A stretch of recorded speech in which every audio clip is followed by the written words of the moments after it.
Soy Arturo Moya y la pieza que presento este año en Proyector se llama Llorar por todo. La pieza es un tríptico de vídeo.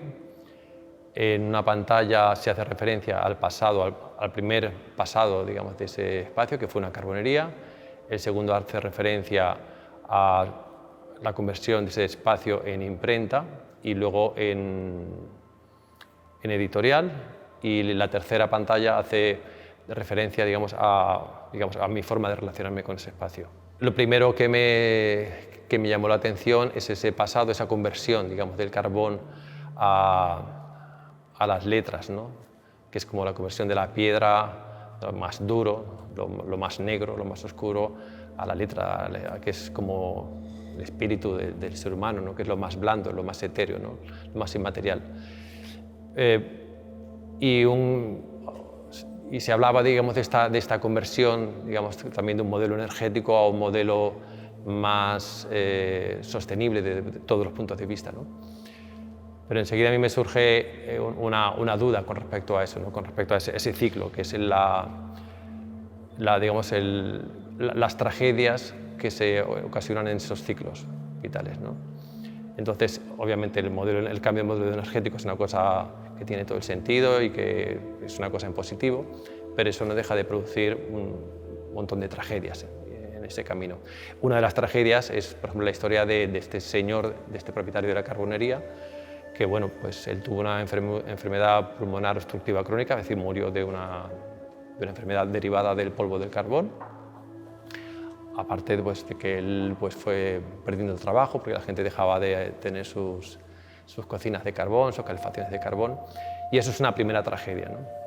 Entonces yo quería, digamos, en primer lugar, sacar esa dimensión trágica y ponerla en relación con las letras, ¿no? Entonces hay una pantalla que es este carbón que asciende, que es una forma, es considerar el arte como una venganza, el carbón que lo estoy sacando de ese espacio, ¿no? Ese carbón que sube, que sube, que sube. Es una forma de revertir el tiempo, entonces ese carbón que ha bajado pues lo estoy devolviendo hacia arriba. En la otra pantalla que está a su lado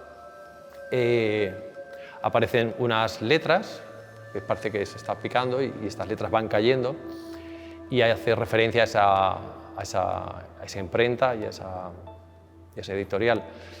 Y en esa pantalla se relaciona también con el mito de Cadmo. El mito de Cadmo nos habla de la introducción del alfabeto en Grecia, ¿no?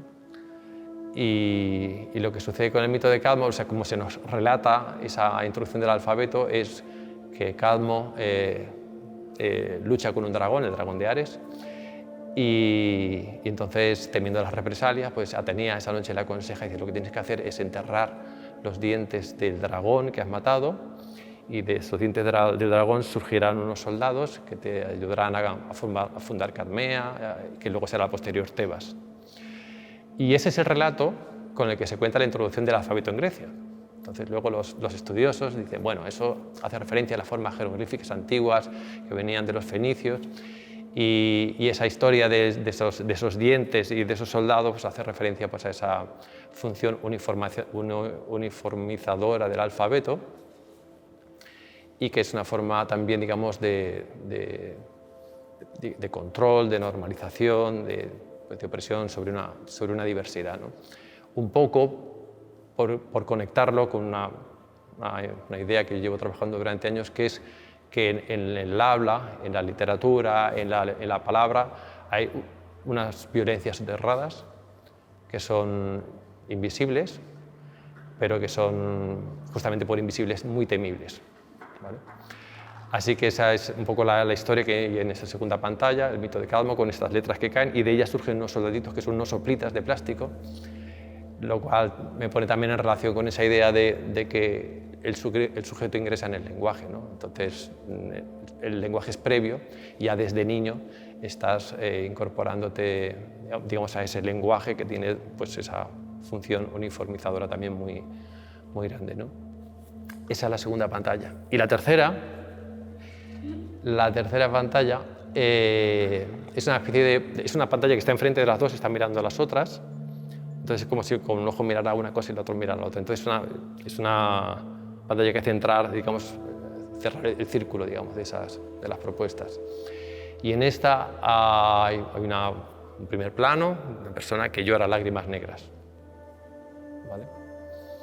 Las lágrimas negras, pues, es como la condensación de todas las penas del mundo. De hecho, me hicieron notar un día, no, eso fue posterior, melancolía, la etimología de melancolía es bilis negra. Entonces yo quería, digamos, una imagen que fuera un llorar universal, un llorar por todo. Y entonces en ese caso, pues, por ejemplo, se está llorando por la historia de digamos, del carbón, por la historia del padre del carbón, digamos, del padre de la hija del carbonero. Es que la hija del carbonero no lo he dicho, pero hay un audio que recorre toda la instalación, que es la hija del carbonero contando la historia de su padre. Entonces se llora por el carbón. También había una enfermedad digamos, de mineros que era que lloraban negro por contaminación de la plata. Y además esta figura se saca unos dientes, ¿vale?, mientras está llorando, ¿no? Estos dientes son como los dientes del dragón, los dientes de Cadmo, ¿no? Y, digamos, y contribuyen un poquito a cerrar el círculo y abrirlo también, ¿no? Porque, digamos, todo está dicho pero no está nada cerrado, ¿no? Bueno, básicamente esos son los elementos de la pieza.